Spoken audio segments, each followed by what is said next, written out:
My name is Hoàng Nguyên. I am a business owner in Houston. And about a year ago or so, I put up a Black Lives Matter billboard after the George Floyd killing. And just to call to an end to racism and social injustice that's been happening over and over. And unfortunately, it's been happening disproportionately to the Black community. So I'm that guy. Welcome to the Vietnamese. I'm your host, Kenneth Nguyen. Being part of a culture of nearly 100 million Vietnamese people in the world today comes with a lot of pain, proud history, and privilege. Join me as I highlight and explore the Vietnamese experience from all over the world. Thank you. So let's go back into, really go back with your family's history and how you all made it to the U.S. Okay, well, after the war, my dad was locked up. He was an MP. And then so he was locked up from 75 to 80, and I'm the oldest of four. So I think towards the end of 78, October of 78 is what I remember. My mom put me on a boat. She stayed back with my three younger siblings, and I went on a boat with my dad's oldest brother and my aunts and their family. And then so we floated on the South China Sea for, what was it? 5 nights and 6 days or something like that. And we landed in Malaysia. So we stayed there for about 9 months. And then we were sponsored by one of my dad's younger sisters. She was able to escape in 75. And then we landed in Houston, Southwest Houston, June 13th, 1979. And that's how I became an American. What was it like growing up in Houston for you? At that Dude, time? It was, it was tough. It was just like a 9-year-old without his parents, and then just in a different world. And I remember starting 4th grade with 2 phrases that one of my aunts had taught me. I don't know, and I don't understand. And I remember one of my very first fights. It was in the playground, just swinging. We had recess back in the day. And then I guess one of the kids went ching chong or something like that. And I got off the swing and started swinging. So it was tough because there weren't that many Vietnamese back then. Right. Right. And yeah, man. And it just where do I belong? Right. And broken English, bad teeth, bad hair, just everything.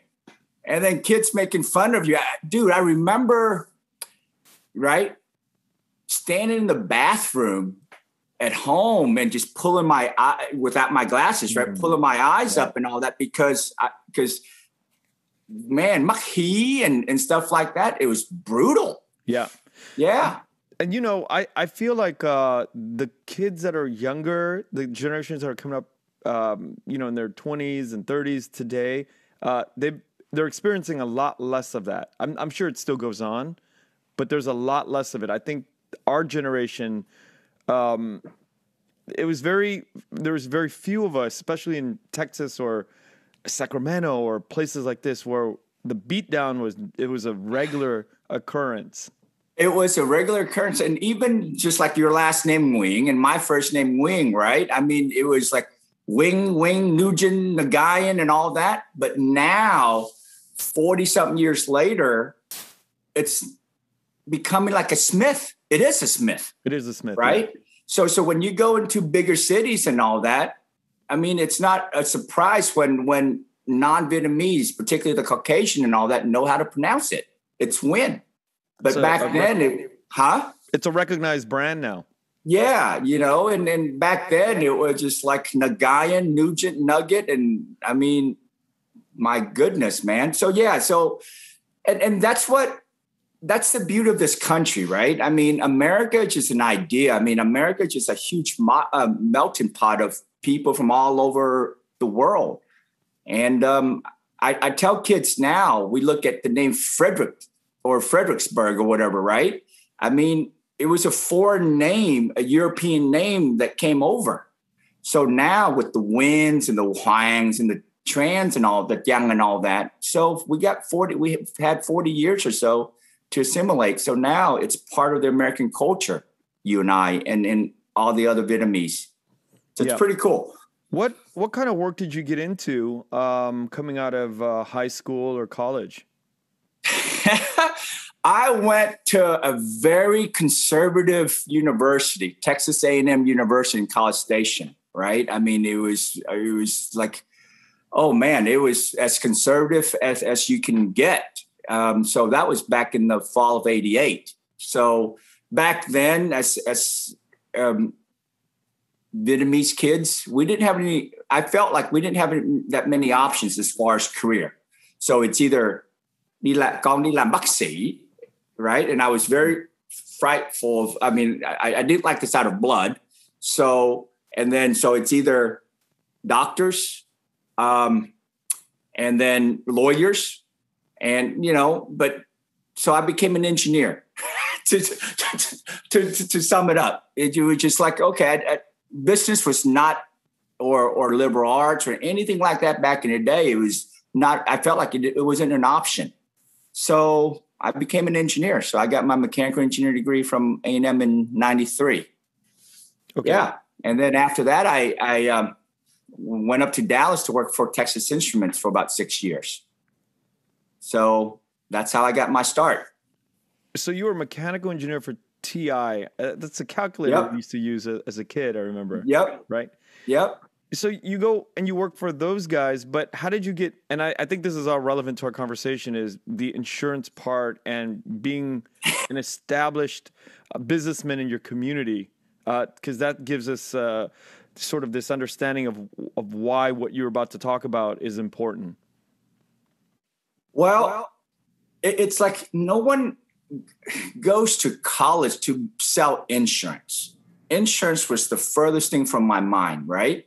So I think it was March of '99 when I quit cold turkey from Texas Instruments. And if you remember back in those days, it was the .com. That was the explosion of the internet. So talked to my wife, and she said, I remember asking her, how often you get to be a millionaire, right? And then so back then, everybody was like .com something, and then you became an instant millionaire, or like Mark Cuban, a billionaire when he sold his broadcast.com. So yeah, so I quit my engineering job and then started a .com with a couple of buddies. And we did that for a couple of years, and we lost our shirt, man. We lost everything.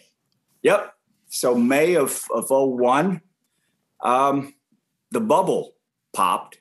And then my wife, she's been a stay-at-home mom since, for 20-something years. So it was one income. And when we lost that income, it was like, what do we do? And then if you remember, 9/11 happened. So we sold the house up in Plano, which is a suburb of Dallas, and then moved back home. And then a month later, Enron happened to Houston. So, dude, it was just like a double whammy, right? Wow. And then it's like, what do you do? So I had a buddy from A&M. He was a part-timer with Farmers Insurance. So he said, hey, why don't you give this a try? So that's what I did, and got my licenses and start selling. But you know what? I remember tiếng Việt, the Vietnamese word is nhục. Shame. Because like you're taught to be, you're expected to be a physician. You're expected to be a lawyer. You're expected to be an engineer and all that, right? And that's what I did. But then now I'm going around selling insurance. Phải đi dụ khách để mua bảo hiểm. Mm-hmm. So the first 6 to 9 months, or maybe the first year or so, I felt shame as far as like, what the hell am I doing? Đi dụ khách để mua bảo hiểm, right? But then my mom, man, she said, hey, basically she said, with every profession, nghề nào cũng có người tốt, người xấu, con ơi, right? Yeah. And it just depends on what you do.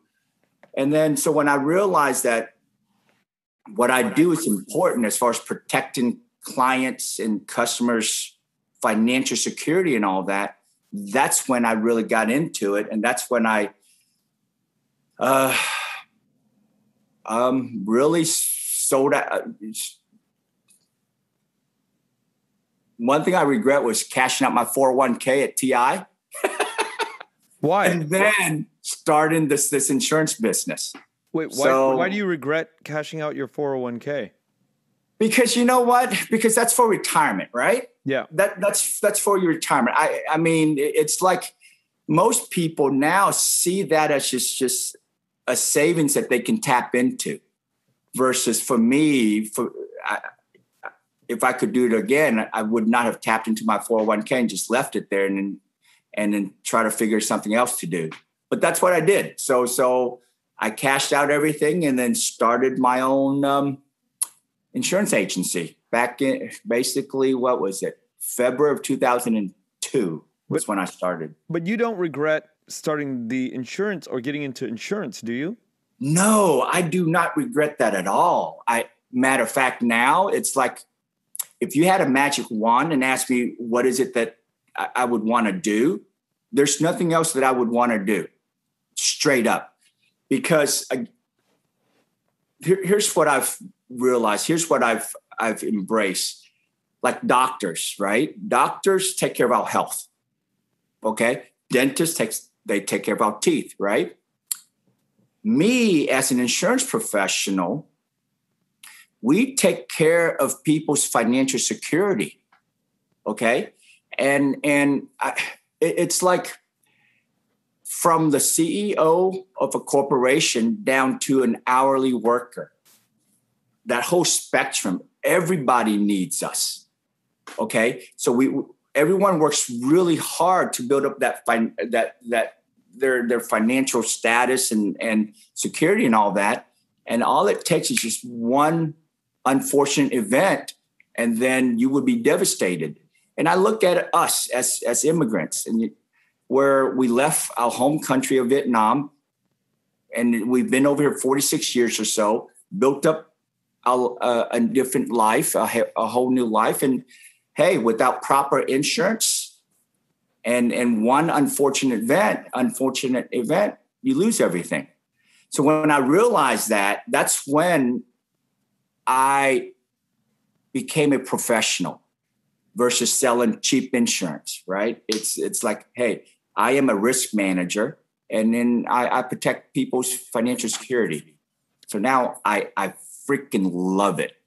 You know, it's crazy hearing this from you, because I kind of put one and one together before and leading up to this interview with you. Is somebody who is, I wouldn't say risk averse, but more somebody who's very, who's thinking about the risk quite a bit, right? This is what you do. Right. You think about risk. Yep. To put your ass on the line and throw up these billboards, right? These billboards, that's like huge. You got to really believe in what the hell you're fighting for to do something like that, you know? Yeah, it's. I'm getting goosebumps just talking about it again. It's like 20 years, right?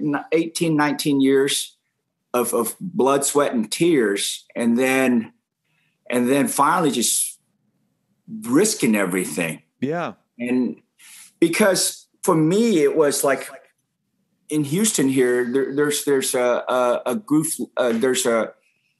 that I've been involved with, Văn Hóa. It's like the VCSA, and where they every year they host a Lindum camp, youth leadership, right? And the thing that we've taught these kids is it's like, and it's always stayed with me. What would you do if you weren't afraid?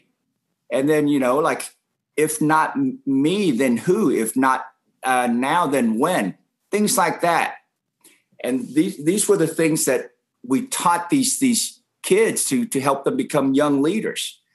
And then a year ago, after watching that 8 minutes and 46 seconds video that was posted on my 50th birthday, and we all watched it. And then I remember I was in my office watching it, and I cried like a baby. I remember just pushing my chair back from my desk and then just slumping over and then just crying, because a grown-ass man crying out for his mama, right? And watching this police officer who had sworn to protect and to serve, looking directly into the camera and go, I don't give a fuck. Mm-hmm. I don't give a fuck. I'm the police, It broke me. And then step back a little bit. Most people forget that morning something else happened in New York. Mr. Cooper, the Coopers, right? Amy Cooper and the black MIT bird watcher, right? Yeah. So this white lady called the cops, filing a false police report, saying that this black man was threatening her life. That happened the morning of the 25th of May also. So those two events just collided with me and broke me. And then of course, after the George Floyd murder, protests, not just in Minnesota, not just in the States, dude, it was worldwide, right? And looking at the crowd, the makeup of the people weren't just blacks, right? They were whites, they were brown, they were yellow, they were just everybody. They were old, they were young. And it really just, oh man, it was like, wow. It was a watershed moment, I guess, if you will. And for me, it was just, what can I do? What can I do? And besides just watching videos and watching reports online. And then a few weeks later, I decided just to put up that Black Lives Matter billboard, man. And dude, it was just we're gonna get into the mechanics of that. But I want to ask you this. When you think of a white guy in the South, right? Or some real racist person, right, in America, you can kind of get it, right? You can kind of understand they want to protect something that they've always had or they didn't have. There's this real sort of, I mean, not to be so literal, but there's a black and white sense of, that's you, this is me, I'm fighting for my, Queen Light, right? I'm fighting for my advantages as a white man. I want to my way of life. I want to retain that way of life, right? I get that. I get that. And we can fight it, and we can go hard at it.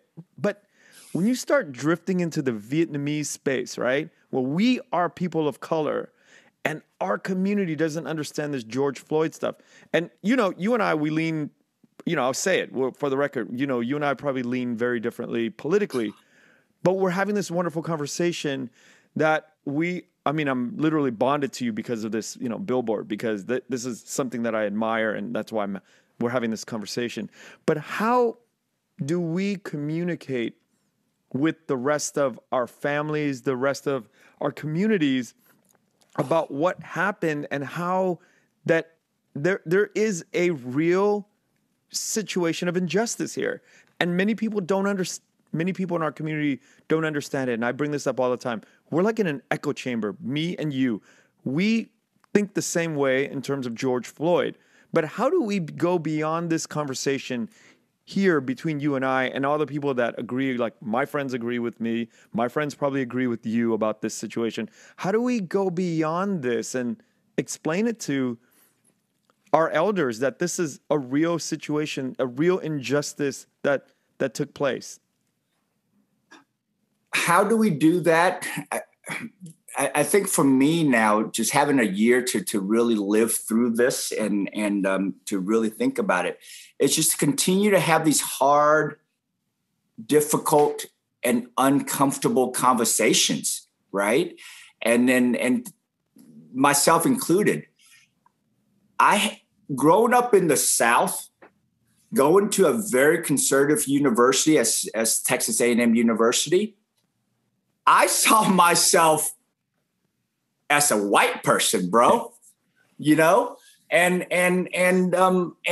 I that's what I saw myself as, right? I was walking around campus, and then for the longest time after graduation, I was calling people Haas, you know. Now I wear boots and jeans and belt buckle every day, straight up, every day, right? I am a Texan first and an American second, you know, and then I guess a Vietnamese third. But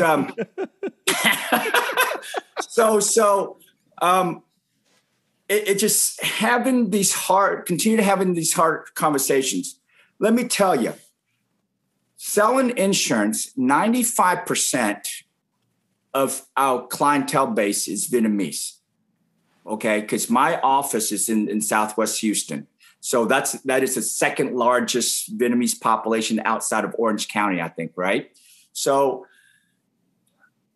the one thing that got me, the one thing that really pushed me over the edge, if you will, that convinced me to say, you know what, I must speak up. That I was kind of vacillated between, do I put myself out there? Do I put up this billboard? Right? Was watching. Oh boy, I'm gonna get shit for this. Watching Vietnamese nail salon owners posting YouTube videos, basically implying that Floyd had it coming because he was using a $20 counterfeit bill, right? And watching the ignorance and the racism and the hatred from these people, I went, hold up, wait a minute. You're saying that he deserved to be killed because he was trying to steal $20? Bro, I know y'all. How many thousands and thousands of dollars have you stolen by not filing your taxes and doing everything else over the years, right? To buy your Lexus and your diamond rings and everything else. And you're sitting there in judgment of a human being because he used a $20 counterfeit bill. I'm going, yo, that ain't right. Right? And having and watching people agreeing to this and sharing this, saying, yeah, that mofo deserved to die. I'm going, where is the humanity in this? Right? This is such hypocrisy. What you do with your business, with your taxes and everything else, that's you, because we file taxes too. So with our business, I started insurance in 2002, the tax business in 2004, and then the real estate in 2005, right? So we've been preparing people's taxes. It bugs the shit out of me when we have people come into the office and just say, hey, do my taxes, just make up something, right? I don't want to pay that much taxes. I'm going, no, that's not how it works. We prepare your taxes based on the numbers you give us. We don't make up shit, right? And to see these people sit in judgment of a fellow human being and having such disregard for his life, and then bringing up his past criminal records and all that, I get it. The dude was not a good person. Frankly speaking, I wouldn't be hanging out with him if I had a chance, if I had known about his criminal history. But you know what? All that is irrelevant, right? Because a police officer is not and should not and cannot be judge and juror and executioner. His job is to make the arrest. Her job is just to make the arrest and then let the court system and everything else take care of itself, right?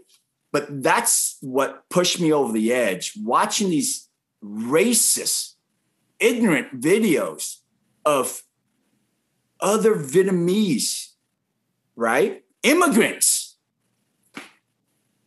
That's what did not sit well with me. That's when I said, enough is enough is enough. Because I was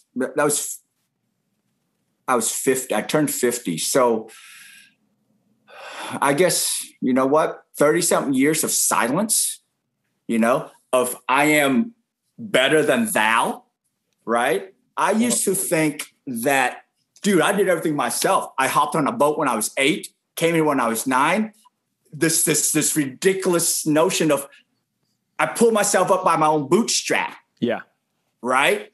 I did it by myself. So why can't you do it too? That was such an ignorant thought on my part, right? A very selfish, self-centered, self-serving said, no, dude, you didn't do all this by yourself. Yeah, you put in the work, but you know what?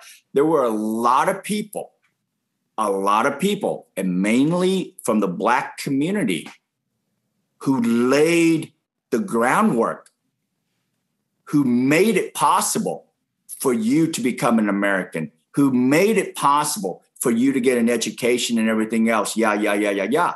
Right? So that's what I had to learn, and that's what I wish the Vietnamese community would do, is to say, you know what? Check your holier than thou attitude at the door and really open up your eyes, your ears, your heart, and your mind and say, you know what? How did we get here? Who made it possible, right? Yeah, the hard work that you put in, awesome. But you know what? Without the people who came before you, right? Without the folks who suffer the racial injustices that happened in our country, the great United States of America, without all those sacrifices, right? We wouldn't be here. So that's the disconnect that I see, and then. But when let's kind of address something that that I feel like that's not talked about often. It's we have a true fear of Black people. Our community has a true fear of it. True fear of người Mỹ đen, người da đen, right? There is an intrinsic sort of, this factor of not knowing, and especially nail shop owners in that industry, a lot of người Mỹ đen, they'll go in and they'll do certain things, and it just, there's this sort of fear that, and not speaking English fairly well and being integrated into a Black community, it does affect that sector of our community. So how do we get even over that little hump? Not a little hump, but it's a major hump, that they have this sort of insecurity. They have this sort of real life fear that's happening in their community. Because you and I are probably looking at it from the 30,000 feet level, and it's a totally different view, right? Yes and no. Bro, I lived what you described, okay? So after my dad and my mom and my siblings came over, just a year or so later, my dad was killed, right? He was murdered by Vietnamese gangsters, Vietnamese gangsters back in the day. Yeah, we had them, And yeah. So my mom and a couple of uncles bought a grocery store in Galena Park in Houston, right? And we served an underserved Black community in the 80s. And I remember as a kid, on the weekends, we would come out there and work the counters and restock and all that. We were robbed, we were victimized, right? Over and over and over. Okay. So I get it. I lived it. I remember being the oldest at night when the burglars would break in, my uncle would come and pick me up. Dude, I was 14, 15 or so, had school the next day, but hey, they would pick me up and we would drive the 45 minutes to the store to let the cop in, So I lived that. So I recognize the victimization of the Vietnamese business owner by a small group of Black folks from the Black community. Why? Because that's the community that they serve. That's the community that they're making a living off of. Okay. And then when they come home, they lock their doors and then that's it. They don't assimilate, right? They go to the Vietnamese grocery store and all that, and they don't assimilate. So then they don't allow themselves to see that, hey, you know what?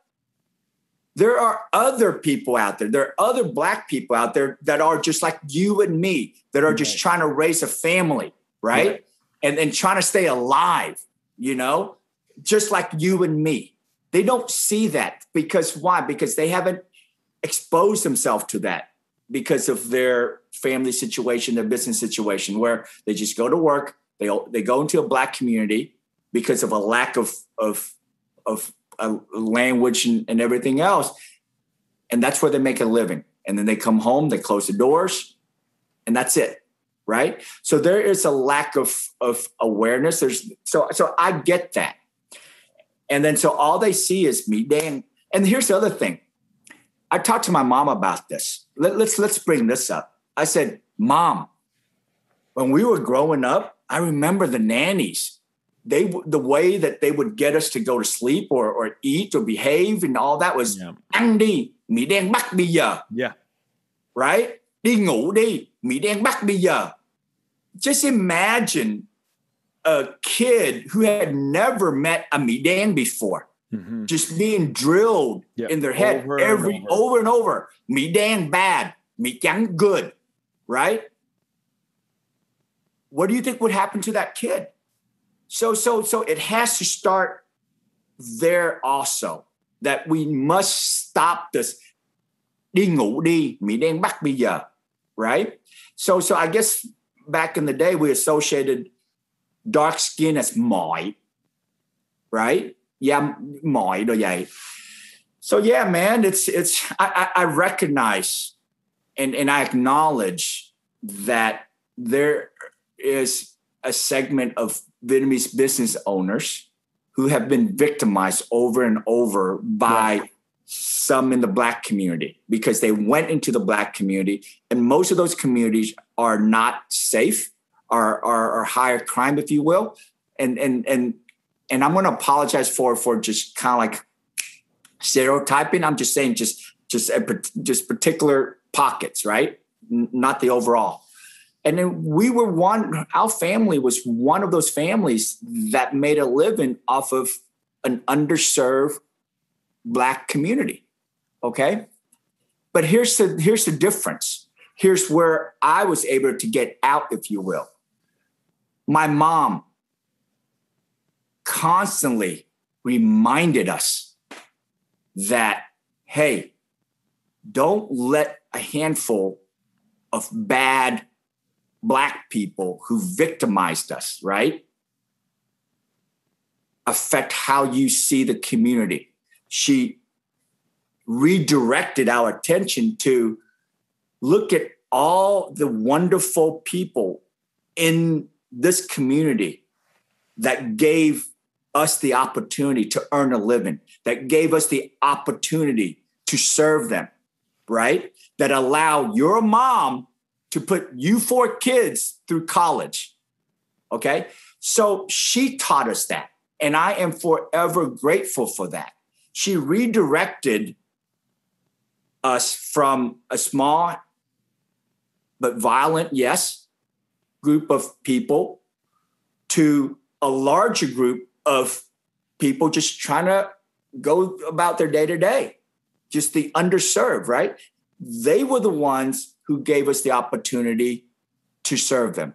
They were the ones who gave my mom and my uncles the opportunity to earn a living.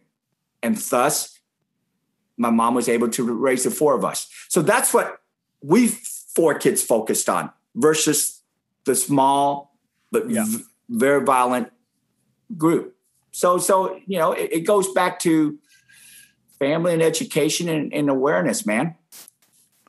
Okay, so you've had this sort of way of thinking from your mother that was handed down, this very gracious way of seeing. And it's sad that I have to say it's gracious, because it should just be a part of humanity, right? Of all of us. But, in the context of what we're talking about right now, it's very gracious to be a Vietnamese of that generation, to see that it's only a part of the Black community and it could be a part of the Vietnamese community that is doing violence as well, like you said with your father, the Vietnamese gangs. But at what point in your thinking did you feel like, okay, the Black Lives Matter movement was always part of your way of thinking, or did the George Floyd situation really just make you click over and go, okay, I got to go all out and go the other way? Dude, 4 years prior to the murder of George Floyd, there was another young Black man who was shot by the police, right? Up in Minnesota also, okay? God, I forget his name. Philando or something. I apologize for not remember his name. But when that came out, when that happened, I was all about the Blue Lives Matter, man, 4 years ago. Interesting. Yep. I've been very active on social media. So I actually went back to all my Facebook posts and all that. So now it's been 5 years. I was all about Blue Lives Matter, right? I was all, wait a minute. What do you mean Black Lives Matter? All lives matter, mofo, right? That was me 5 years ago, right? Why does a Black person's life matter more than my life or a police officer's life? Okay. So I went on Facebook and posted stuff like that. And I remember having a conversation with a friend of mine. She's a teacher, a Caucasian teacher. And we went back and forth, and I reread the conversation that we had, and I cringe at myself because I said, you know what? All he had to do was comply. All he had to do was just listen and just do what had have been, right? All lives, what do you mean lives only matter, right? What do you mean only Black Lives Matter more?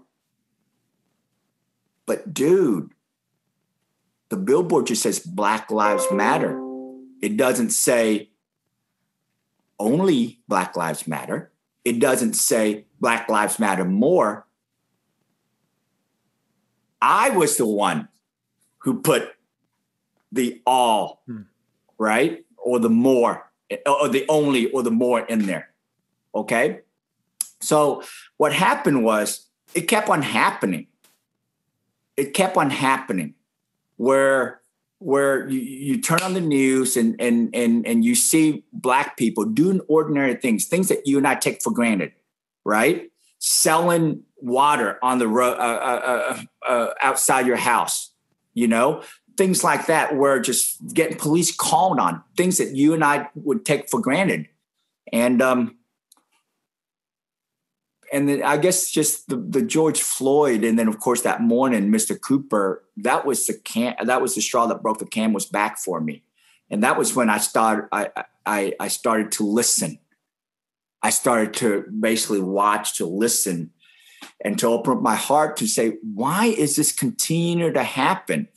Why are people calling the police on Black folks who were just doing ordinary things that you and I would do on a daily basis, right? Why are Black folks continue to be killed, And then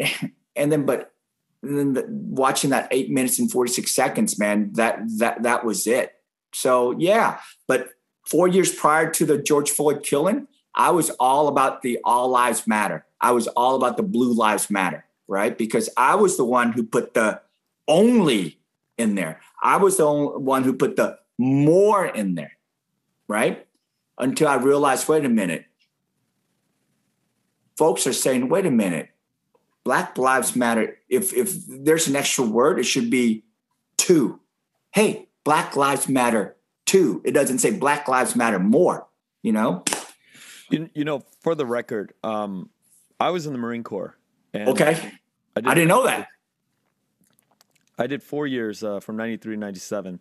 And I remember going through, my years in the Marine Corps, having a lot of white friends, and my closest friends went off to the DEA, went off to FBI, they went off to law enforcement. So today in my heart of hearts, when I see the Blue Lives Matter, or when I see the flags that have that blue stripe and all of these details, I'm moved by the sort of the mentality that they have. I get it. I can straddle the line. I understand where it's coming from. But many times I think in the modern era, we're so polarized due to computer algorithms, social media algorithms, the functions of these big corporations trying to peg us for our political, and the nuance of the conversations that, like what we're having right now, is completely lost. But if we sit down with each other and we have these really long conversations and draw it out, we often find what people fear, what people wish that was not happening. Because I'm pretty sure that not all police, or even the police that are really racist, don't feel 100% what they're feeling. So how do we, and I always ask this, how do we move beyond this polarization? And you said it's, over and over, we got to keep talking about it. We got to get uncomfortable, right? But this is a reality that our societies are being pulled. And I see my military brothers, I see, very guys that I've known for 30 years, they're really close to me, still defending this sort of racist way of looking at things. And it tears me up inside. And sometimes I don't have the courage to really step up and say, hey guys, look, we got to talk about this. Yeah. Here's the other thing. Talking about just, being polar, right?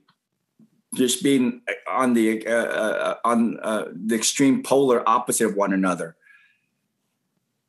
I watch Fox News every single night, right? The Rush, the O'Reilly, and all that. Okay.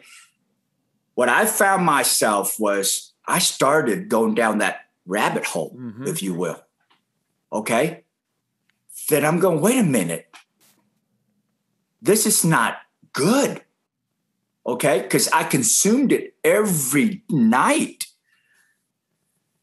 And then, so I said, I checked myself and I said, wait a minute. I want to see and I want to hear what the other side has to say, right? I am a Bush Reagan kid. Dude, you don't get us more Southern than me, okay? Growing up in the South here. So I started watching the CNNs and the BBCs and just other news outlets, just getting my news from other outlet besides just Fox, right? That's when I started climbing back out of that rabbit hole that I had crawled into. And then so that's when I realized, wait a minute, you know what? There is the other side. Okay. So I had to check myself, right? To where I had to regain my humanity, if you will. Because what happens is, like you said, these corporations, it's all about eyeballs and viewership and all that. Okay. So then we find ourselves in just this echo chamber that you had mentioned before when we first started, right? When you consume something, just one point of view, day in and day out, that's what you become. You become that. You become that. And I started to become that. I started to go, dang it, right? You deserved it. All you had to do was put your hands on the steering wheel and you know, and stay alive and all that. But that's not the case here, right? That's not the case. There are the number of good cops outweigh the bad cops. By far. But we have to recognize that there are some bad cops out there that are just looking for trouble. You know, they're just egging people on just so that they can just, you know, get off on it. So that's what I did, where I had to basically force myself to not consume this and take myself out of that echo chamber. Right. And then so now I'm happier for it. So now I see myself as an independent more than just a straight up political affiliation. Yeah. Going one way or the other. Okay. Can we get into, I want to ask you about the actual numbers, if you're open to sharing. I want numbers like what? How much does it cost to put up a billboard? Okay. What was your timeline? What was like the overall end game of putting up this money and thinking about the sort of repercussions that were going to happen to you financially? Like, can you give me a snapshot of all of it? Okay, I can. I've had that billboard since I started my business. So I signed the contract in 2000 and I started the business in 2002. So I think at the end of 2002, 2003 was when I got the billboard. And back then it was like $500 a month. Not bad. To rent, right? Yeah. And then so now I think it's up to $1,400 a month. Okay. And what makes that billboard unique or valuable, if you will, is it's the only one that is in the Vietnamese of Houston, right? It's on the southeast corner of Bellaire and Boone.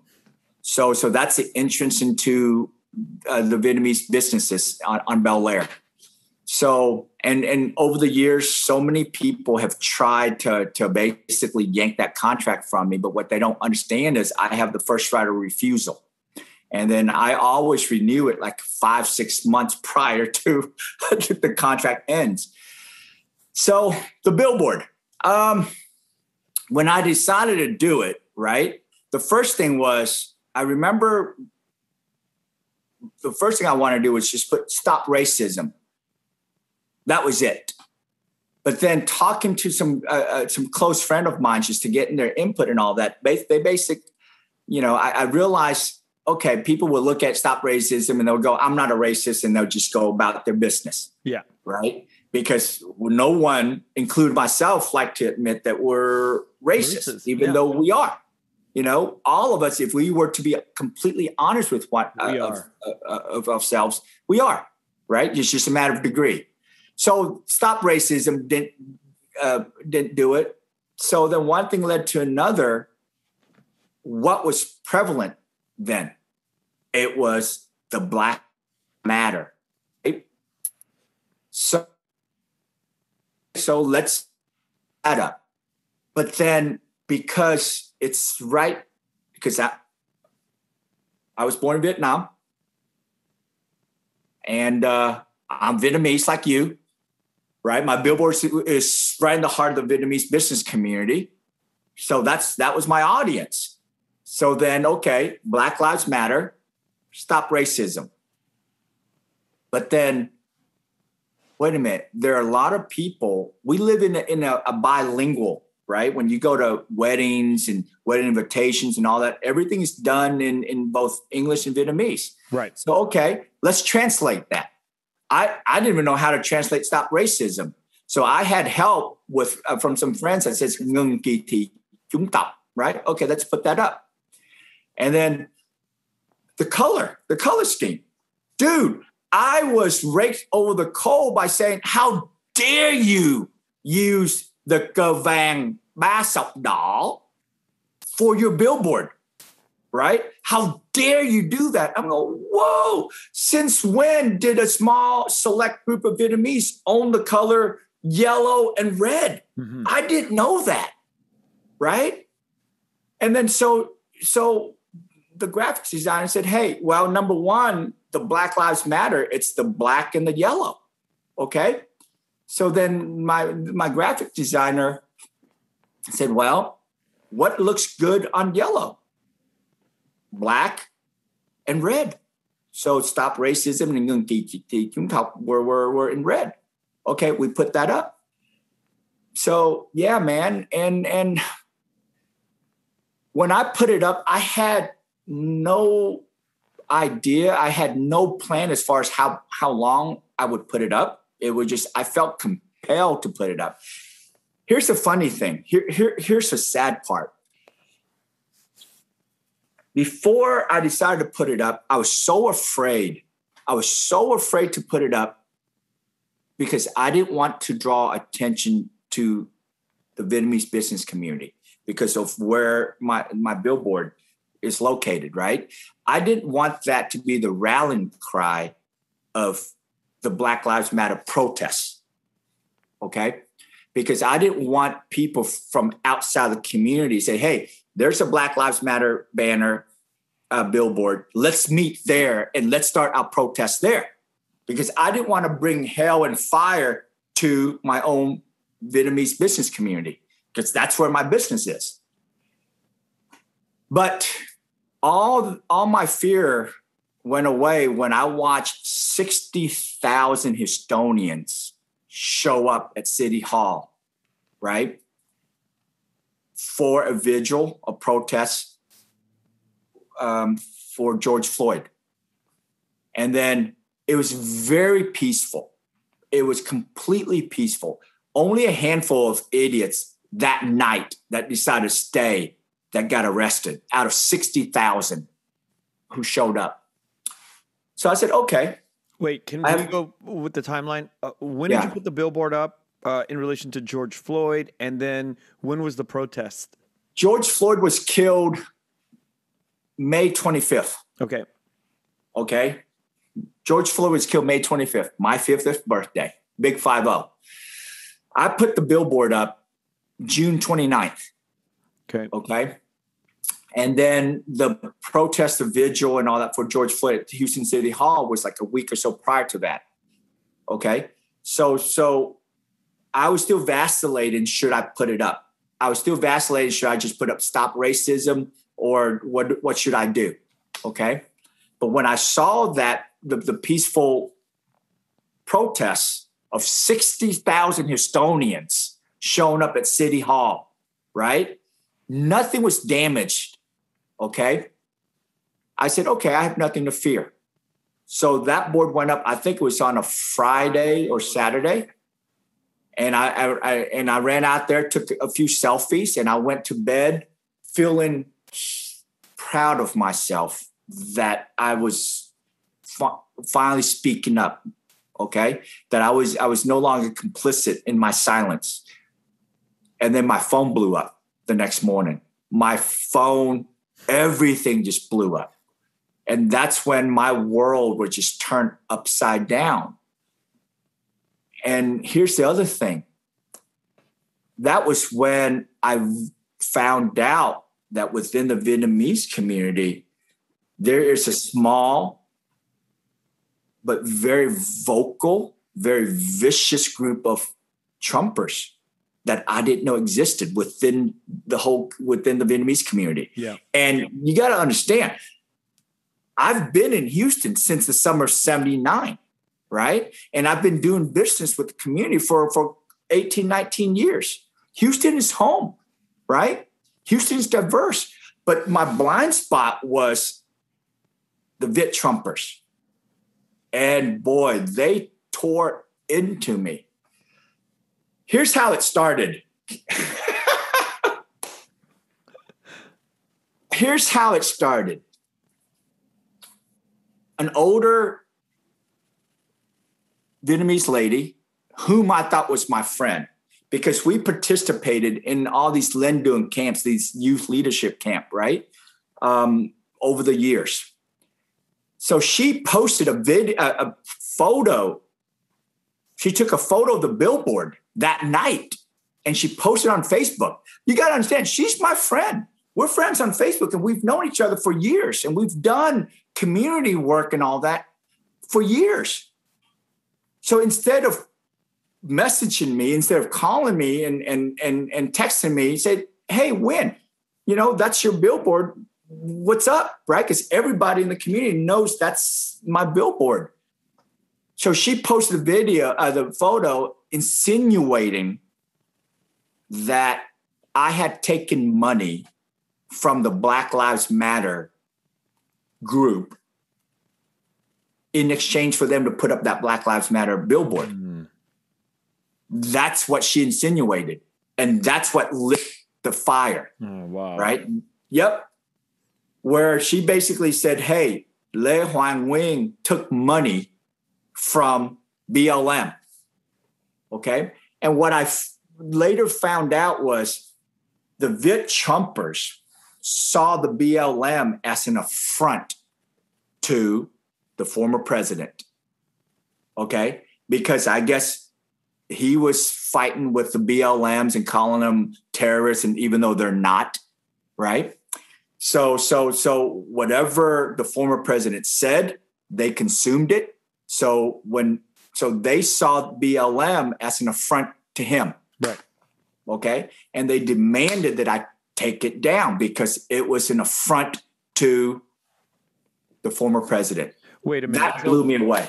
So when they demanded you take it down, was there like one united voice that would come up to you and approach you in a formal way and like, hey, let's sit down, let's have a conversation at your office and let's figure out how you can take this down? Or was it some like Facebook Messenger attack? It was online social media attack. It was attack from every which way, right? From people I had considered to be decent and friends, right? No one picked up the phone or right? It was like a mob, And then the other thing was a couple of troublemakers in Houston went on the local Vietnamese station and insinuated this. If you remember, I guess a few years ago, about 10 years ago, there was a Vietnamese Catholic priest that was imprisoned by the communists, right? And then I had forgotten about this, but they brought it up on TV that, hey, 10 years or so ago, we approached Le Hoàng Nguyên about the use of the billboard for Galilee or something like that. Yeah. Okay. And Le Hoàng Nguyên refused our request. But yet today, Le Hoàng Nguyên is taking money from BLM to put up this billboard. I went, holy mother of God, what the hell? Right? So that's what really just ignited everything. Where on one hand, he didn't help Father Galilee. Now he's taking money from BLM. It was like, wait a minute, 10 years ago, I almost lost my business, right? We had come out of like the Great Recession, and politics, social justice, or any of that was the furthest thing from my mind because all I was focused on was, please leave me alone. Let me save my business. And now 2020, right? I'm in a different position and it was my money. So, dude, there was a Vietnamese blogger in California. He went on YouTube and called for my lynching. God. Kéo cổ Lê Hoàng Nguyên. Wow. Right? I'm going, why? But doesn't, at that point, now we got to get the FBI involved, right? Now you have to get national help or reinforcement. I mean, when you write that kind of material with vitriol like that calls for legal measures, no? Yes and no. Well, yes, I thought. That's literal. Like, go hang him. Yeah. Right. He basically called for the nail salon owners in Houston to kéo cổ Lê Hoàng Nguyên. Right. And I guess for me, dude, it was just, I was so ill prepared. Right. I was so overwhelmed by the hatred, by the ignorance, by the racism, right? That came, my Facebook page, my business page became a battleground. Okay. There was a massive call to boycott my business and just people just going on and leaving 1-star review and all that just because I spoke up. Right. So, yeah, I guess when you get sucker punched and then you're laying on the mat there and you're just seeing stars, you go, what the fuck just happened? Yeah. All I did was just put up a board that says stop racism, right? And people twisted it like cờ vàng ba sọc đỏ. How dare you use cờ vàng ba sọc đỏ for your billboard, stuff like that. It was just. Okay, let me ask you this. Looking back, how would you have done things differently? Looking back, would I have done things differently? Yes. A few things. So if you look at that board, it says Black Lives Matter, and then Stop Racism ngừng kỳ thị chúng ta in black. I mean in red. Paid for by Lê Hoàng Nguyên was in white or silver. Okay?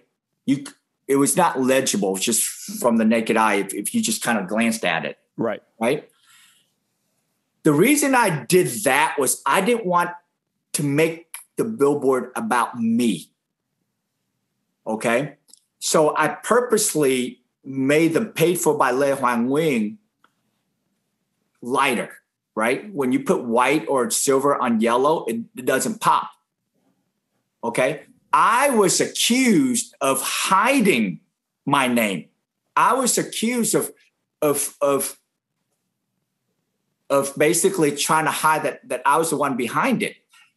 When in fact it was the opposite. It was like, you know what? I didn't want to make the board about me. Right. So what would I have done differently? I would have put paid for by Lê Hoàng Nguyên in black on yellow to where people knows that, hey, Nguyen paid for it and not BLM. That's one. Number two, I would not have apologized, right? I had to go on the local Vietnamese station here and apologize to the Vietnamese community, apologize to my mom, right? That a 70-year-old woman crying because her 50-year-old son lives was threatened from some people from all over and wanted to lynch him. So yeah, I would have not. That's what I would have done. But who advised you to apologize to the community?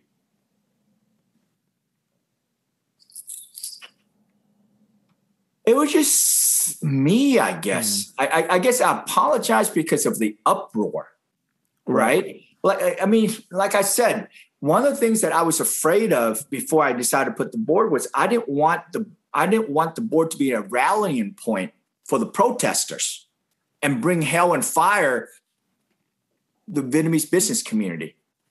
Okay. So I felt, and the first thing I did with that interview was I apologized to my mom because I made her cry. I for the first 7 or 10 days, she cried and she couldn't sleep because, oh my God, why do people want to hurt my son?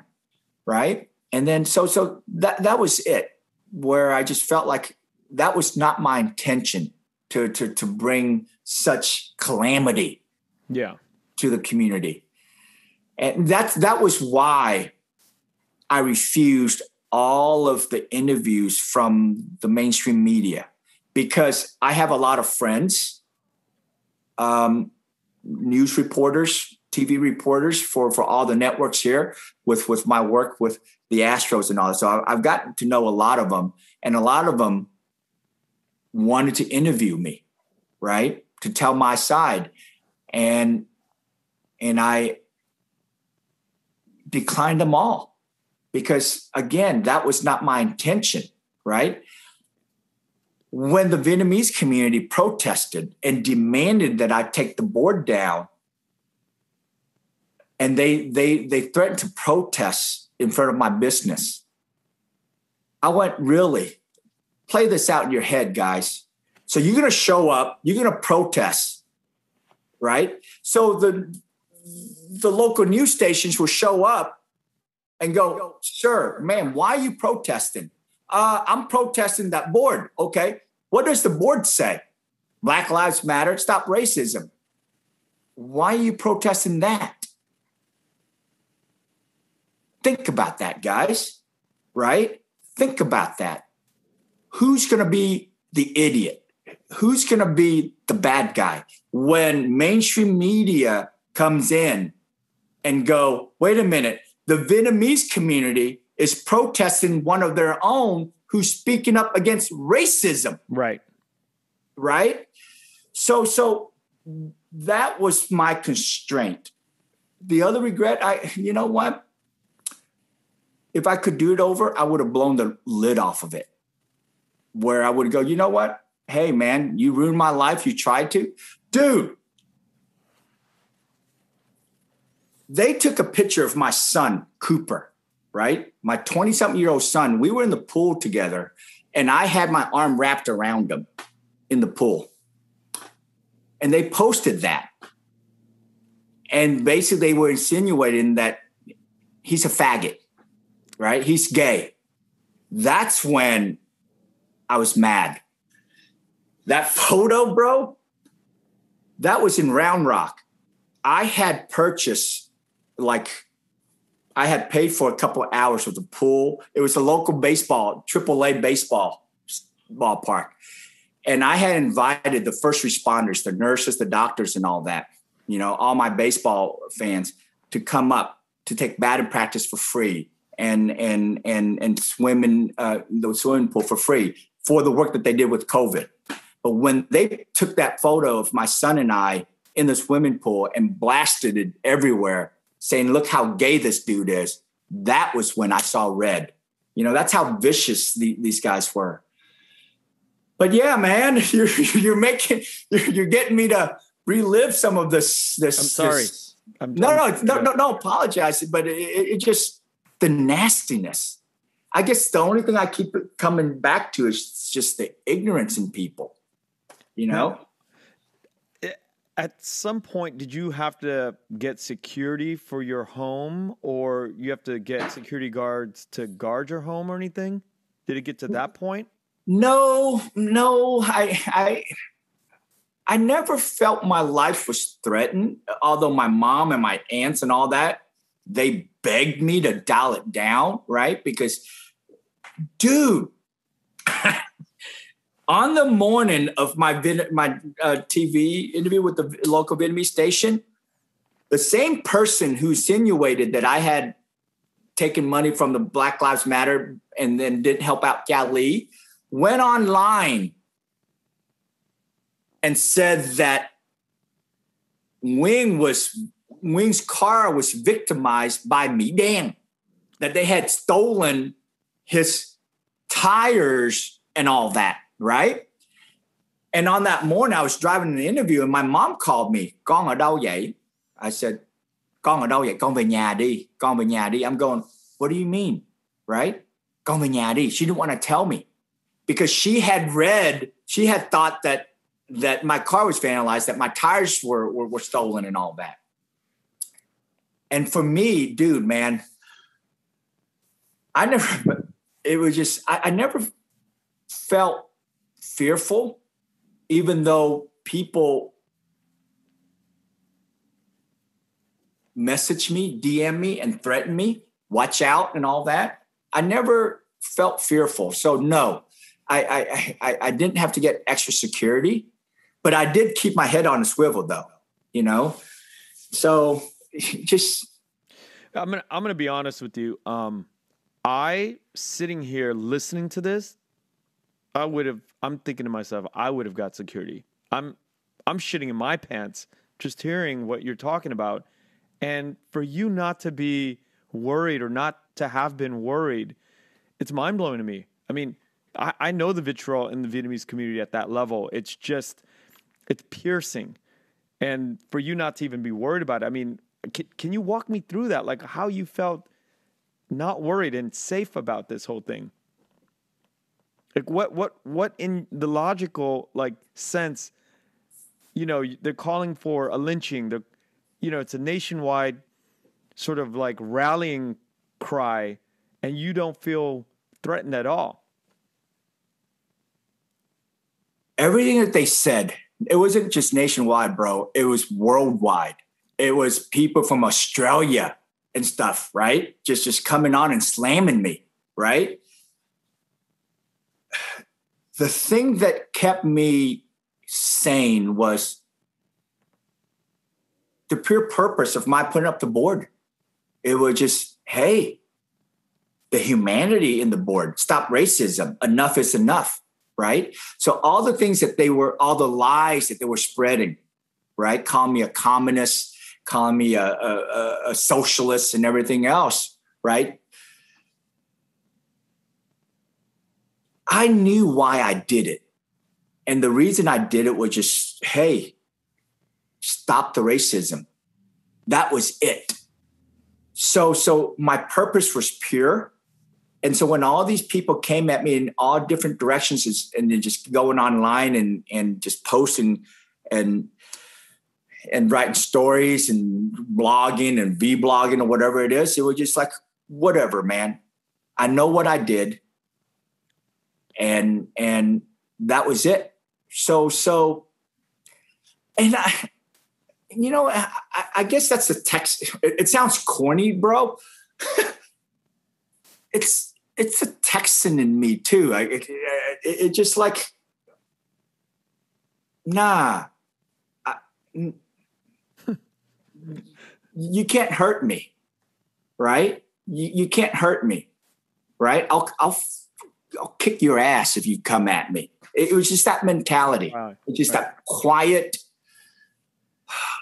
confidence, if you will. Yeah. And then it was just that. But no, I guess the main thing was I know what I did. I did it right. I'm on the right side of history. And if it happens, it happens. And that was it. Looking back now, I can see why my mom and my aunts and all that begged me to basically stop and take down the board. But bro, why did we leave? Yeah. Why did we leave a home country? Right? Why did we leave Vietnam? My place of birth. For what? For freedom. Freedom of speech. Right? And these fools were trampling on the very thing that we all escaped Vietnam for, right? It's just the freedom, the right to express oneself, the right for oneself to say what he wants or she wants to say without hurting anybody. And these were the same people who were trying to take that First Amendment right away from me. You know, all these Trumpers want to talk about the Second Amendment, right? Don't take my guns away and all that, right? But bro, there's this thing called the First Amendment. And the reason it's the First Amendment and not the Second Amendment, because it's the most important one of all, right? The right to express oneself. So when those guys came and demanded that I take the board down, violating. There was a group that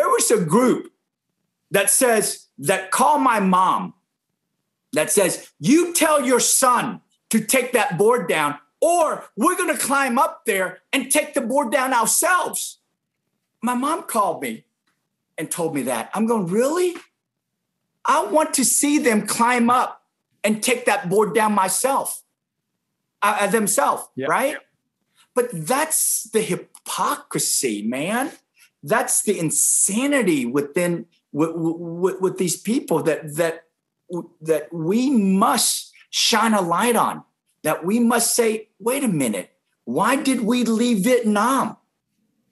For what? Freedom of speech, right? And yet here you are. I'm not asking you to agree with what I put up, but you cannot, and you will not trample on my First Amendment right. And that's what I held on to. That's what I held on to, you know? And my other regret is I should have put it up longer. Wow. Kept it up longer. Huh? Kept it up longer? I should have kept it up longer, right? I should have kept it up longer. And here's the irony, Ken. Here's the insanity in all of this. They should have left me alone.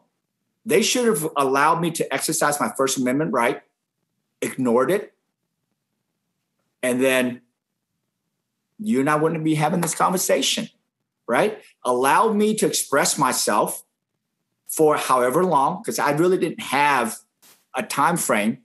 And then after that, I would have taken the board down and then advertise my business again, because that's what I used the board for.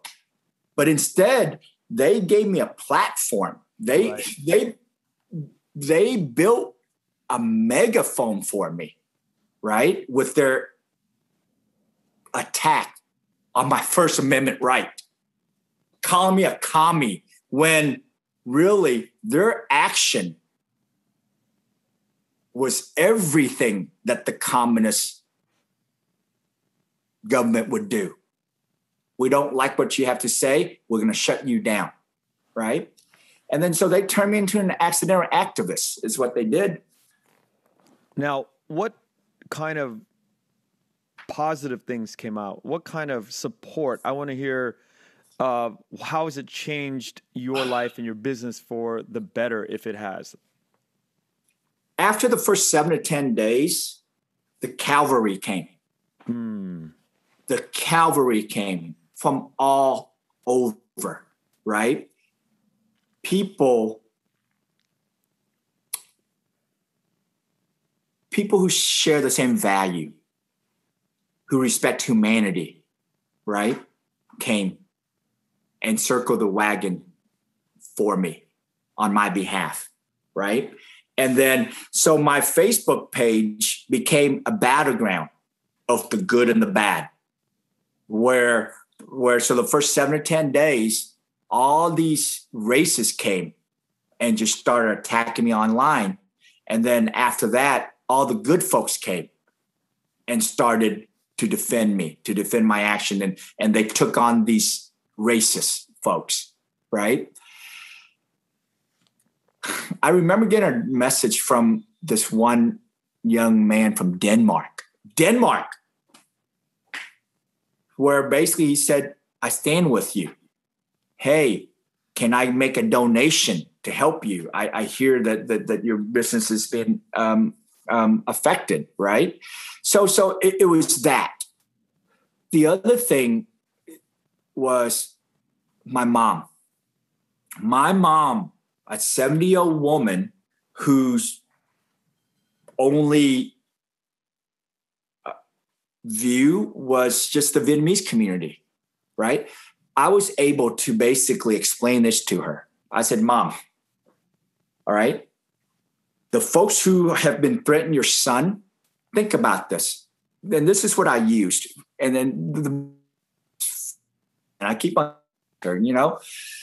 where I said, imagine there's like 10 picture frames on your wall and you're looking at and there are 10.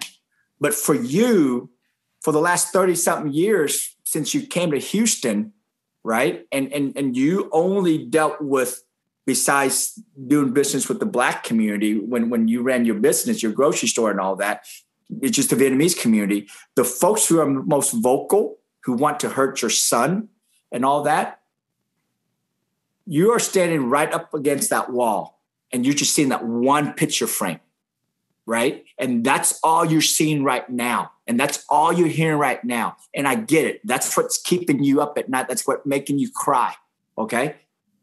But if you step back, if you take a step back, then guess what? You see all the other people from different races, from all over the country, all over the world, who share the same view as your son, right? Who sees right and wrong, who accepts that, who sees the humanity in people, right? So that was the most positive thing that came out of that too. So yeah, man. And then some of my friends started a GoFundMe. I was so against it. She's a doctor here in Houston, and she reached out to me the first couple of days and said, "Hey, man, you know what? Let's start a GoFundMe." I said, "No, please don't. It's embarrassing, dude. It's embarrassing to ask for money. Yeah, it is, right?" And so I said, hold on. But then when we started losing accounts, big accounts and all that, I said, all right, I need help. So they raised, I don't know, 12, 13,000 or so. But what I did with that money was I didn't use it for myself at all. Oops, did I lose you? No, we're here. Okay. I minimized my window. Sorry. You didn't use it for yourself. I didn't use it for the business at all. So I decided to take the board down because, all right, so I listened to the community. What was their complaint? The biggest complaint was Vietnamese. How dare you translate in Vietnamese? You are accusing us of being racist, even though we're not. No, you're racist. Right? How dare you use the yellow and the red color scheme, right? No, you don't own it, right? You don't own that flag. You don't own that color scheme. So I took all those objections, and then I used the money that was donated, and I put up 3 billboards instead of 1. And 2 of them were on the highways, And so we did that. We put up 3 billboards with the money that my friends raised. And then after what that, were the 3 billboards? What did they say? One human race. Okay. Thinking back, I should have just kept the Black Lives Matter, but I wanted to, I guess, to dial down the heat, if you will, just turn down the heat. And because I realized I could have easily torched it as far as bringing in the mainstream media. Dude,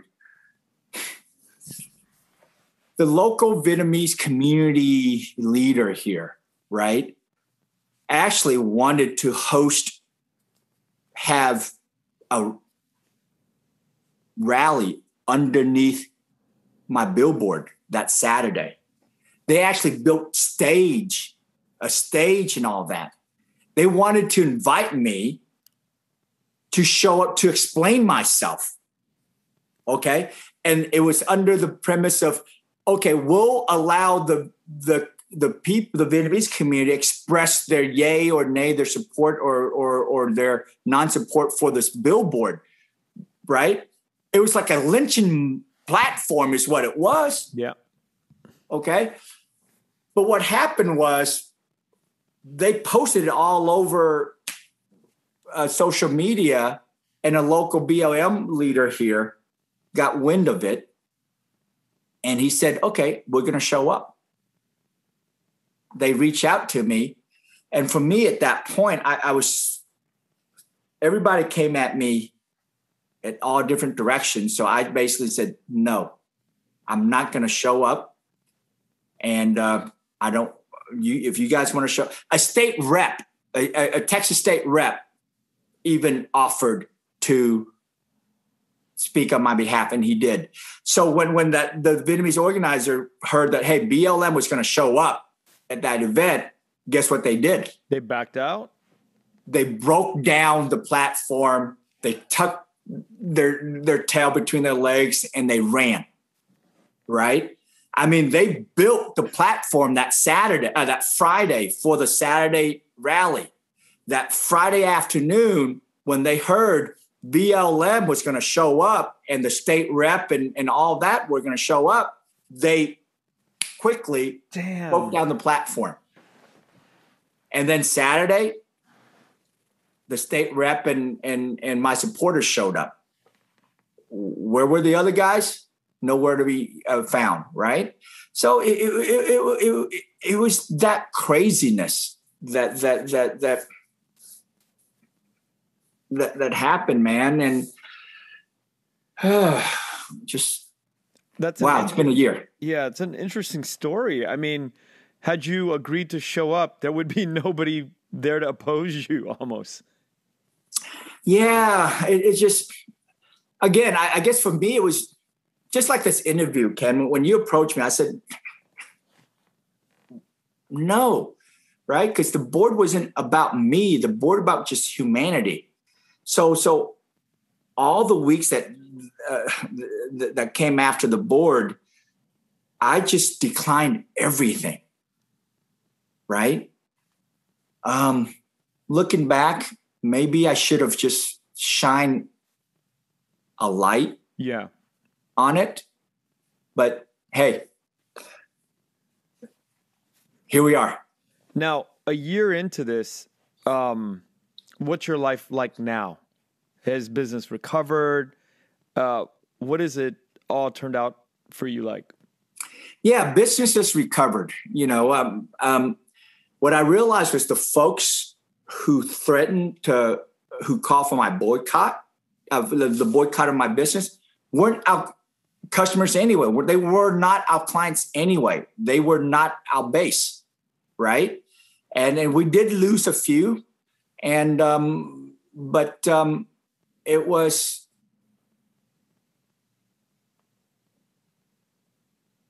our business wasn't affected because our clientele stayed with us. Okay. I forgot. I ramble. I forgot about the money that was raised. The rest of it, we donated to a nonprofit. We donated to a nonprofit that did work for the Vietnamese shrimpers back in the late 70s and early 80s in Houston and the surrounding area here with the KKK, right?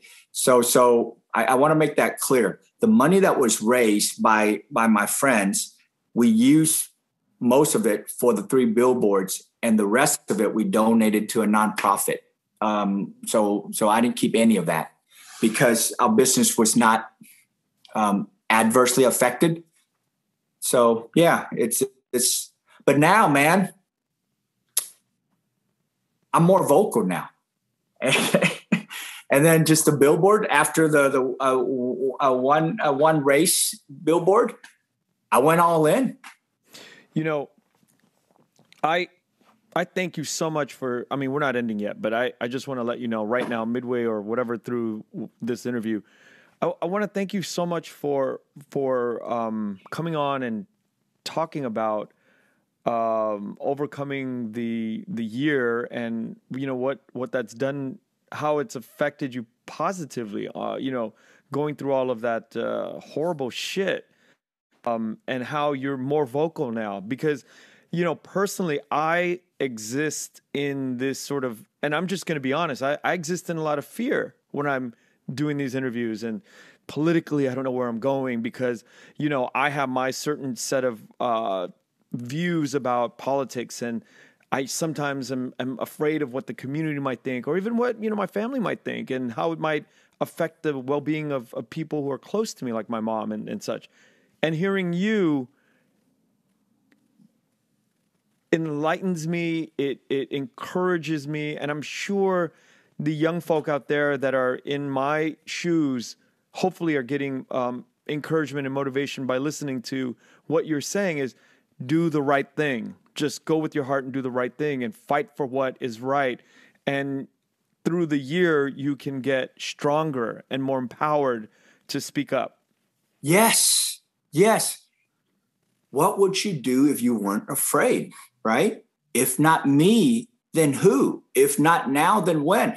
One of the other things during the 60,000 folks who showed up at City Hall for the George Floyd vigil and protest and all that in Houston prior to my putting up the board, there was one white dude. He held up a handmade sign that's, I'm paraphrasing here. I wish I can remember it. It basically said, you know, you ever wonder what it was like during the civil rights movement? Well, you're living it now, right? The dude held it up like that. That spoke to me. That spoke to me as far as, listen, I am not comparing myself to all the civil rights leaders who fought, who died for what we have today, right? But dude, the civil rights movement, right? Martin Luther King, you know, and people like that, to where like, oh my God, let me play a small role in this, right? Because when you believe that you are on the right side of history, you are on the right side of history, because humanity, social justice, ending racism, that's on the right side of history, you know? And that's what led me to where my purpose was apolitical. It was non-political at all. But the Viet Trumpers made it into a political thing.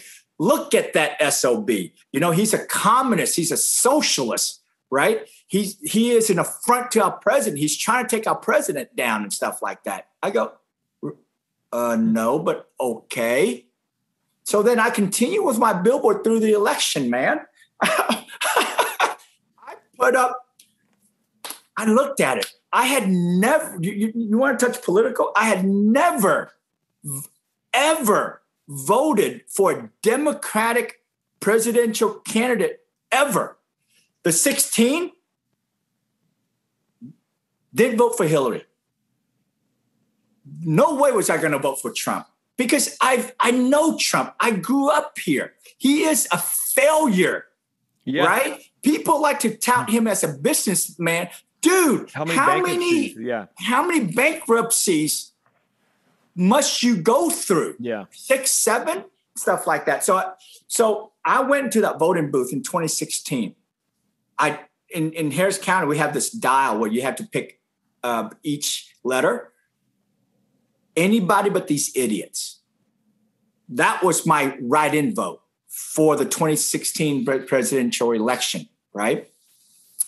But going back, when the Viet Trumper just dragged my name, my family, my business, everything that I had built for the last 20 years or so through all this here, I said, okay, you know what? All right. Okay, let's go. So then I put up a board, lifelong Republican for Biden, country before party, you know, and then, and I was all in then. And then these young folks, you talk about these young activists and all that. I love these kids. My wife and I had taken the RV up to Boston just for vacation. And they had a Biden rally there in Dorchester, right? And then I guess Duke, one of the kids that he found out that I was there, he messaged me, said, hey, you're going to be in Boston. Would you come and speak to us? I sat on it for a couple of nights. I said, you know, no. But then I said, hey, I must speak up for, you touched on it. It's the younger folks. it's the younger folks, to basically encourage them to say, speak up, do what's right. Because this is this is your country as much as the white folks, if you will, right? So this is your country now. Speak up. So that's when I decided to accept the invitation. And then I spoke up at the started going off and said, hey, vote for Biden. So, yeah, man, like I said, they should have left me alone, let me exercise my First Amendment right. And then who knows, a few weeks, a month or so, then no one would have heard about Hoàng Nguyên. But what they did in their attempt to silence me had the opposite effect. So, yeah. So what does your political activism look like in the next few years? Do you have any concrete plans or any sort of vision to step into, I wouldn't say, any political role, but what more are you going to be doing? I would never run for politics, a political office, right? Never say never, but I would never, ever run for public office. It's a tough gig for those who are doing it. More power to you. Thank you for putting yourself out there. But for me, it's just the Republican Party, bro. It's not the Republican Party that I grew up with, right? Fiscally conservative, but compassionate. That's the Republican Party I grew up with. It is no longer that, right? It is a party of race baiting. Man, it's just they're just horrible people, man. They're just horrible people. So no, I would continue to. I see myself as an independent now. And I would continue to support the young folks, right? The young folks who are more progressive, more inclusive, right? Because that's what we need. That's what we need. Dude, January 6th, that was an affront to our democracy, bro. Absolutely. It was an affront to our democracy. How could that even have happened? Exactly, right? And seeing these Republican politicians circling the wagon and pretending that it didn't happen. And it just, that is un-American. That is undemocratic. That is not why I left Vietnam to come here for. Right? And I would do everything I can to protect that, to continue to speak up, because we must. If we don't, guess what? Those in power will continue to do it and to exclude us, POC out. And they rather us sit on the sideline, right? Drink our bobas and all that, and let them create laws and regulations and all that would benefit them and exclude the rest of us out. You know, when I first got started, I told myself and my friends, I was like, I'm not getting into political discussion ever. Like, this is not what I'm built for. I don't follow it. I don't know anything about it. But the more I talk with people, the more you realize that if you breathe, if you're just a human being, the issue of politics, you're in it. You are inside of it, whether you like it or not. I don't like it. I don't like talking about this stuff. It makes me uncomfortable. It makes me uncomfortable to think that people are thinking that I'm taking a side. But I think at the end of the day, for me, humanity, being human to each other, is the thing that really rings inside of me. It really resonates inside of me. What you're saying today about just being human to each other, that's the most important thing. This political bullshit, this political lines, we got to figure out a way to not be so polarized and just to sit down and listen and have a fucking normal conversation with each other. That is correct, man. That is correct. I mean, it's like it or not, we must be politically active in different ways. We all can. You interview the representative Nguyen. I actually had the pleasure to meet with her at the rally in Dorchester, right? So she's an amazing leader there, you know? So yeah, we must speak up, because if we don't, people will create policies that will exclude us, that will harm us, because they only want to protect their way of life, right? And I get that. Yeah. So it just, we are a huge melting pot, and then we are as American as the next person, right? I don't go around saying, "Oh, that's người Mỹ." No, I said that's Mỹ trắng, right? Because you go around going người Mỹ, người Mỹ, người Mỹ, you are implying that you are not an American. Hell, I am as American as they come, because America is just an idea, right? So it's an ideal that we all hold on to. So no, man, we got to be active. And going back, you mentioned something. You served our country for 4 years, right? And then guys like me are grateful for people like yourself who put yourself out there to defend our country. This is our country as much as the Mỹ trắng people, right? Here's the other thing. Half my family is Caucasian, right? So that's what I grew up with, man. You know, my mother-in-law remarried. Dad, I loved him. I never called him by his first name or anything. He was dad until he died, right? But that's what I grew up with. White conservatism, you know?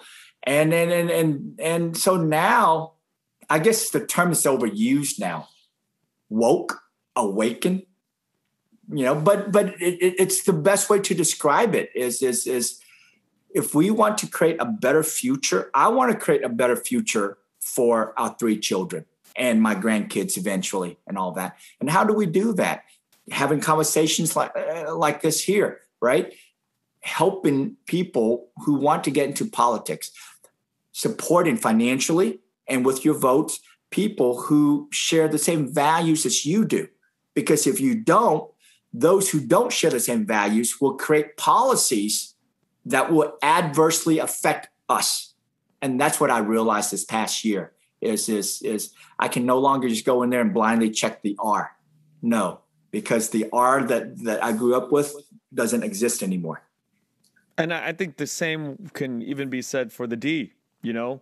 It's different. Things are different. And some things have gone too far in both directions, you know? And I don't know how to address or remedy it. I don't even know if that's my job or our job, but our job is to fight for humanity and just to do the right thing.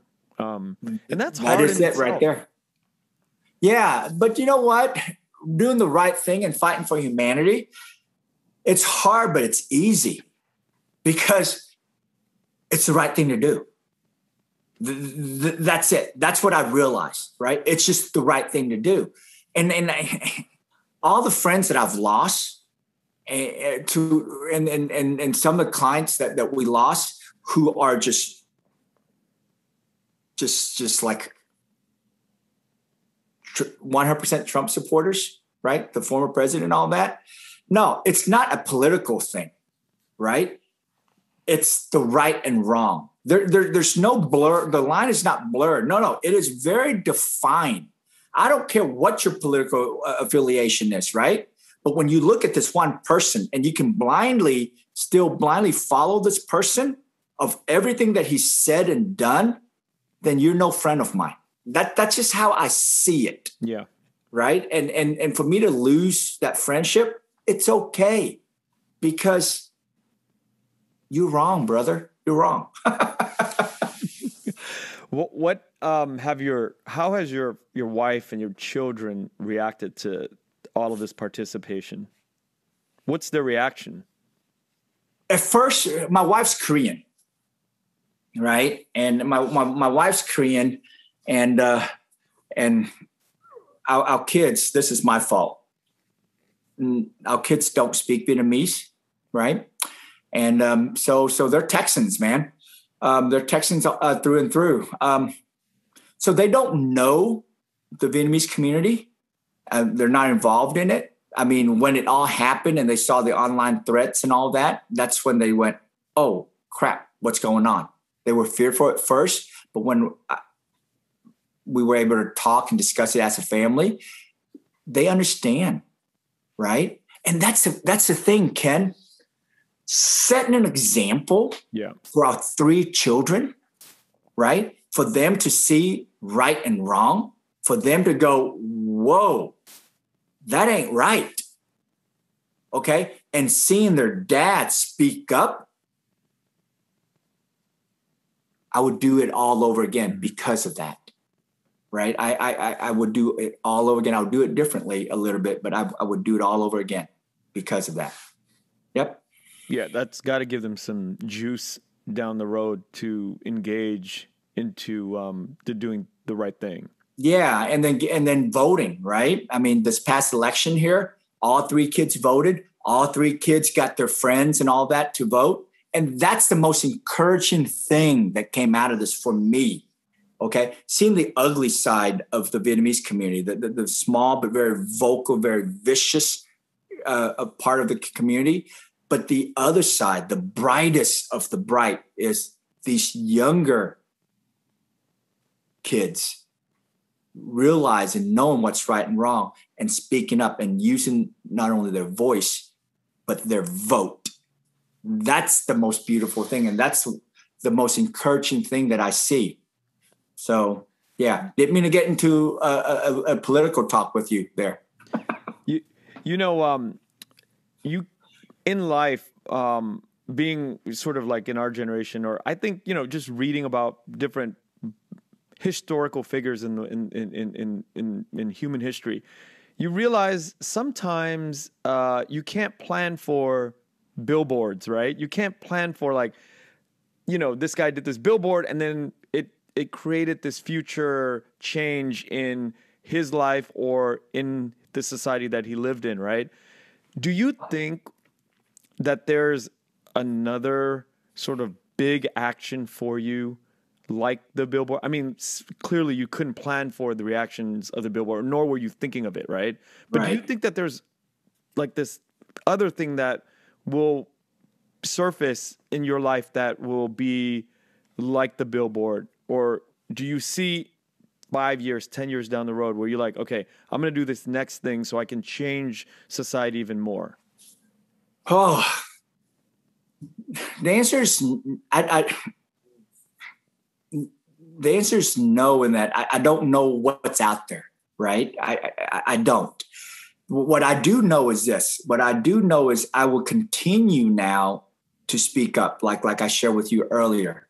And I will continue to show my support financially also of people who want to run for office and to basically help the community, help the country, right? So I see myself doing that. Now, 2024 is coming with all the shit that's been happening here, right? I do see myself using the billboard to support a political candidate whose values align with mine more than maybe their opponent, right? So I do see myself doing that. But as far as what it is, I don't know. Again, I've had this board since 2013. So that's 17, 18 years. And it's all, prior to the Black Lives Matter, the BLM board, it was just to advertise my business. But now I will continue to use, matter of fact, right now, the board says, stop Asian hate is what the board says now. Oh, when BLM came up, so many Vietnamese were more than happy to tell me all lives matter. All lives matter, right? Why just Black Lives Matter? All lives matter, hashtag. When I put up this board that says, when you hurt one of us, you hurt all of us, hashtag stop Asian hate, I'm a bit disappointed. Yes, I'm being facetious, that I have not received one comment from any Trumper. I wonder, a year ago, people came at me about, no, man, put that down, put up all lives matter. But this existing board, it's been up for like over a month, Stop Asian Hate. I've not received one request to say, take that down and put up hashtag stop all hate. Why is that? Why is that? But anyway, I'm going on a tangent there, Anya. But yeah, so no, I'll continue to use the board for that. I see now, because the cat's out of the bag now, right? Yeah, they can't hurt me anymore. You know, you have a phone number up there. What is that phone number for, and where does it go? The phone, it's a Google voice number, right? Because I don't want to use my business phone number. So it's just for people to leave whatever, right? For support or hey, you idiot. The last one I got was the only Asian hate is from the president that you support. Okay. So yeah, so they'll call, they'll leave a message, and then I'll get it. But mostly I've gotten support from it. Yeah, so that phone number is just that. It's just for them to, if you want to leave a message, leave a message. And how many messages do you get? What kind of interaction are you getting? Engagement are you getting on that? Just people, mainly just people leaving their support, right? Say, hey, I support your message. So the number, the ratio is I would say 9 out of 10 have been very supportive, you know? And then so you brought up something. I know we're dragging, but this is important. I just jog my memory. When I had the board, I put up, I advertised my business in Vietnamese. This was about 10, 12 years ago. And we were in California for my uncle's a wedding in San Jose. And I got this call, right? It's, 2 hours difference from this angry white dude, right? This is America. Why don't you put up English and all that, right? Okay. Woke me up. So I listened to the message. Basically, he was demanding that how dare I use the board and put up anything but English. Okay. So I called the dude up. I did. I called the dude up. I said, hey, listen, I got your message. I'm in California now with my family. But when I come back, I want to meet you. I invited the dude to lunch. He accepted. Oh, shit. Dude, you talk about how do we change things by doing stuff like totally escape my memory. So when I came back, I took him to Pho Huy on Veterans Memorial. One of our customers, right? We insure the Pho Huy. The dude went there and met me, and we had lunch. We had a bowl of pho, and we had a nice conversation. Okay, a working class white dude, right, doing the best for his family and all that. The purpose for me was I want to show him that, yeah, my board says Vietnamese. My board, the reading says Vietnamese, but I speak English, right? I'm no different than you. I'm a fucking Texan mofo, right? And we had a nice conversation. And we shook hands, we hugged, and we had a nice lunch. That was a cool experience. This was about 10, 12 years ago. So it's that, man. It's just because I like to believe that most people are inherently good, right? It's this echo chamber. It's these corporations that are just pumping crap out just so they can get viewership and advertising and all that. That's the shameful part of it. Yeah, I to build on what you just said, I think most of us, including me, what we're really up against is fear. We're up against fear of the other person. We don't really know the other person.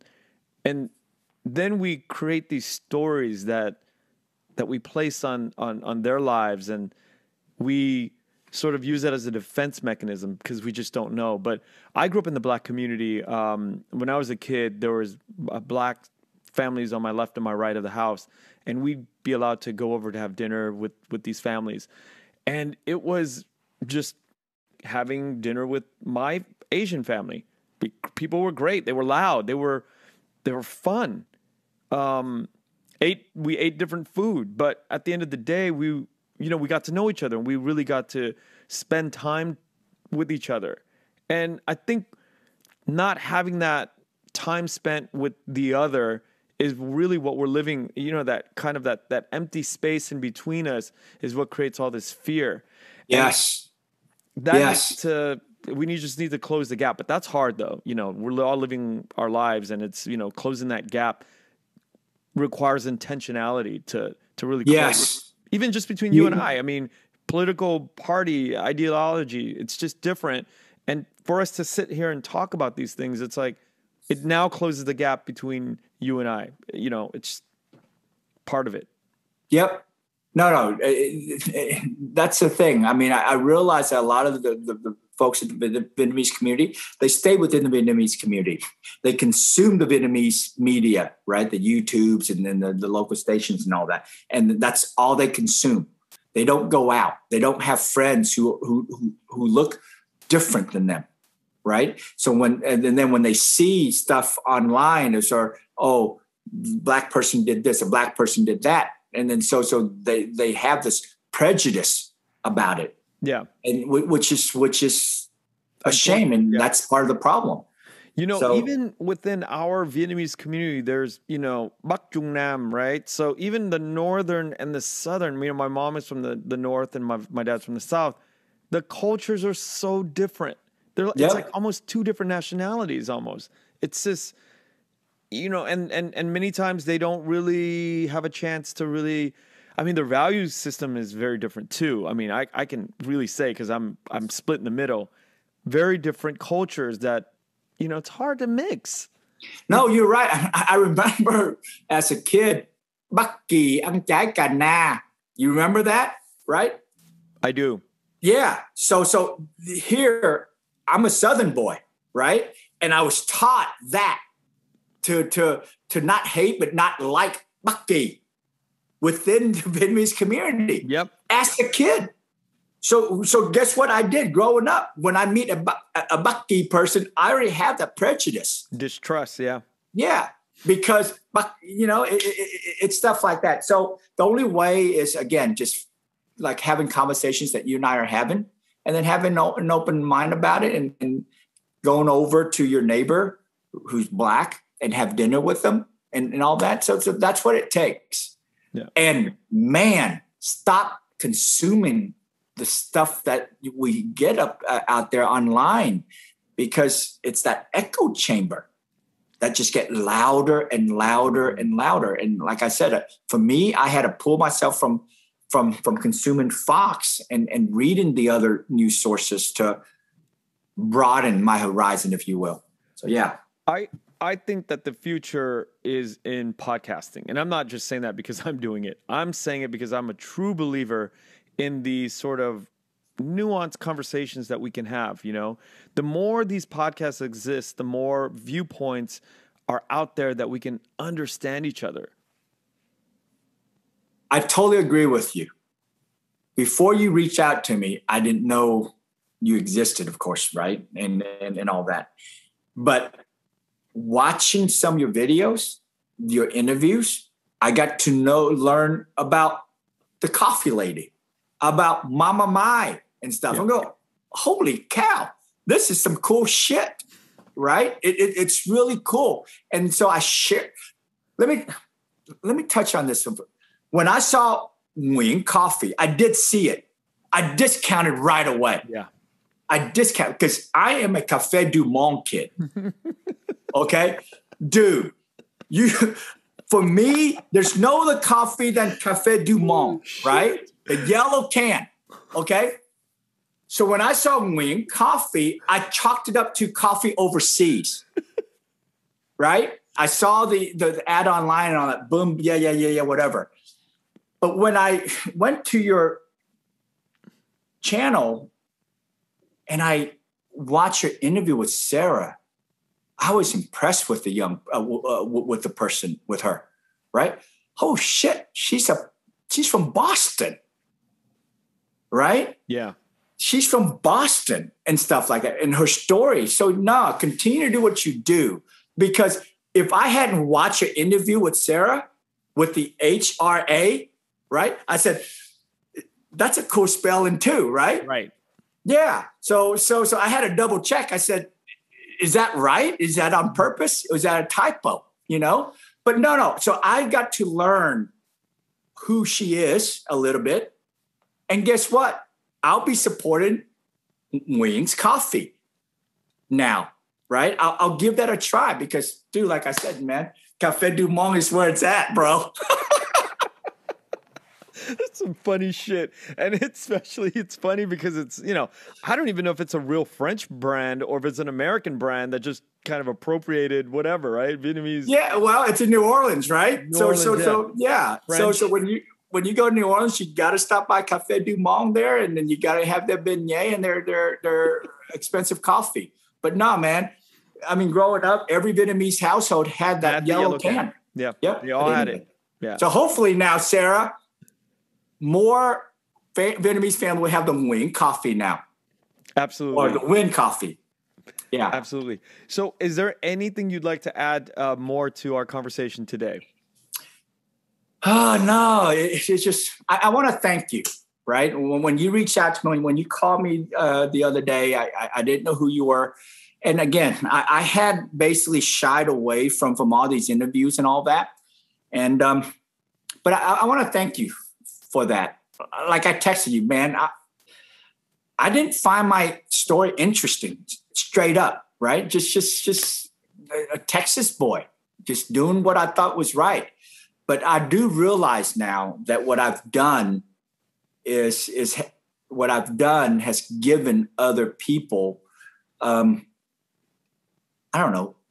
encouragement, right? To speak up more. So, and I wish you success in what you're doing, because I believe in what you're doing. And you're right. Podcast is the way to go. And then continue that, because I was able to learn about other Americans of Vietnamese descent. I appreciate the kind words. And I also want to encourage you to reach back out to me when you have more stuff that you want to talk about, because that's why I'm here.